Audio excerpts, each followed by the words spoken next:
ಎಲ್ಲರಿಗೂ ಶ್ರೀರಾಮನವಮಿಯ ಶುಭಾಶಯಗಳು. ನಾಡಿನೆಲ್ಲೆಡೆ ಇಂದು ಶ್ರೀರಾಮನವಮಿಯನ್ನು ಅದ್ಧೂರಿಯಾಗಿ ಆಚರಿಸುತ್ತಿದ್ದಾರೆ. ಶ್ರೀರಾಮನವಮಿ ಎಂದರೆ ಪೂಜ್ಯ ದೇವತೆಗಳಲ್ಲಿ ಒಬ್ಬರಾದ ರಾಮನ ಜನ್ಮವನ್ನು ಆಚರಿಸುವುದು. ಶ್ರೀರಾಮನು ವಿಷ್ಣುವಿನ 7ನೇ ಅವತಾರ ಎಂದು ಕರೆಯಲಾಗುತ್ತದೆ.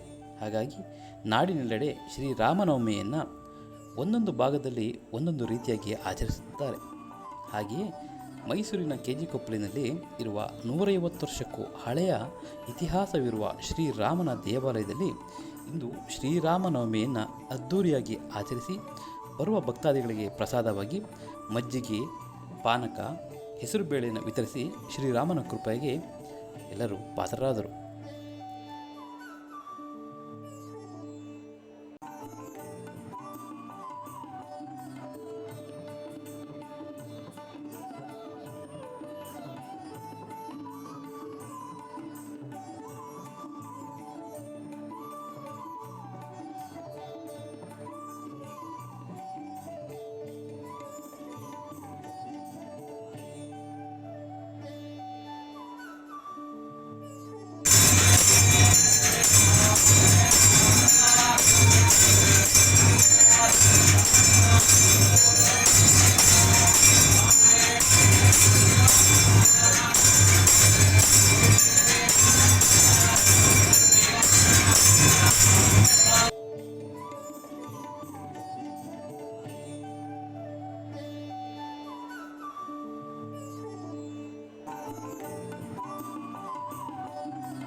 లేకపోతే ಒಳಗೆ ಹಿಡಿದ್ರೆ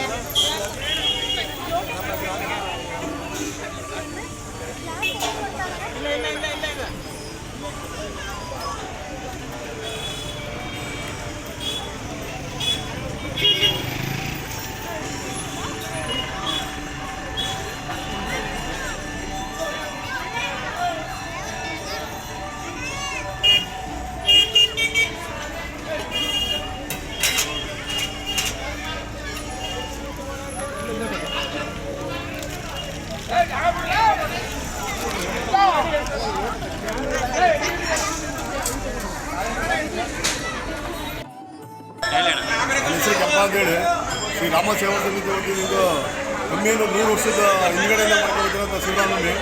ಶ್ರೀರಾಮ ಭಕ್ತರು ಇಲ್ಲಿ ಹೆಚ್ಚಿನ ಸಂಖ್ಯೆಯಲ್ಲಿ ಬರ್ತಾರೆ. ಅದರಿಂದ ಇದು ಪೂರ್ವಕರ ಕಾಲದಿಂದ ನಡ್ಕೊಂಡ್ಬಂದಿರೋದು. ಇದು ಶ್ರೀರಾಮ ಮಂದಿರ ಸೇವಾ ಸಮಿತಿ ವತಿಯಿಂದ ಪ್ರತಿ ವರ್ಷವೂ ನಾವು ಶ್ರೀರಾಮನವಮಿ ಇರ್ಬೋದು, ಶ್ರೀರಾಮನ ಪಟ್ಟಾಭಿಷೇಕ ಇರ್ಬೋದು, ಮತ್ತು ಶ್ರೀರಾಮದೇವರ ಕುಂಭಾಭಿಷೇಕ ಮಾಡ್ತೀವಿ. ಅದು ಆಗಸ್ಟಲ್ಲಿ ಬೀಳುತ್ತೆ. ಪ್ರತಿ ವರ್ಷವೂ ಕಮ್ಮಿಯಲ್ಲಿ 7,000 ಜನಕ್ಕೆ ಅನುದಾನ ಮಾಡ್ತೀವಿ. ಶ್ರೀರಾಮ ಸೇವಾ ಸಮಿತಿಯಿಂದ ಎಲ್ಲರಿಗೂ ಒಳ್ಳೆಯದಾಗಲಿ. ಶ್ರೀರಾಮ ಸೇವಾ ಸಮಿತಿಯಿಂದ ಪ್ರತಿ ಭಕ್ತರಿಗೂ ಒಳ್ಳೆಯದಾಗಲಿ. ಶ್ರೀರಾಮ್ ಶ್ರೀರಾಮ್ ಶ್ರೀರಾಮ್ ಶ್ರೀರಾಮ್ ಶ್ರೀರಾಮ್ ದೇವಸ್ಥಾನ 125 ವರ್ಷದ ಇತಿಹಾಸ ಇದೆ. 125 ವರ್ಷದ ಇತಿಹಾಸ ಇದೆ. ನಮ್ಮ ತಂದೆ ಕಟ್ಟಿಸಿದಂಥ ಅದರಿಂದ ಈ ದೇವಸ್ಥಾನದ ಈ ಸಭೆಯಲ್ಲಿ ಚೆನ್ನಪ್ಪ ಅಂತೇಳಿ ನಮ್ಮ ಹೆಸರು. ಇದು ನಾವು ಚಿಕ್ಕದಲ್ಲಿ ನಾವು ಉತ್ತರದ ಮುಂಚೆಯಿಂದ ದೇವಸ್ಥಾನ ಇದೆ. ಇದು ನಾವು ಇಲ್ಲಿ ಏನಾದರೂ ಇದೆ. ಆದರೆ ನಾವು ಹುಟ್ಟಾಗಿಂದಲೂ ಈ ದೇವಸ್ಥಾನ ತುಂಬ ಅಭಿವೃದ್ಧಿ ಮಾಡಿದವರು ಇವರು ಚೆನ್ನಪ್ಪ ಅಂತ ಹೇಳಿದ್ರಲ್ಲ, ಇವ್ರು ತಾತಾವ್ರದೇ ಜಾಗ ಇದು. ಅವಾಗಿಂದ ಹಳೆಯ ದೇವಸ್ಥಾನ ಇದು. ನನ್ನ ಅನಿಸಿಕೆ ಇದು ಒಂದು 150 ವರ್ಷದ ಹಿಂದೆ ದೇವಸ್ಥಾನ ಇದು.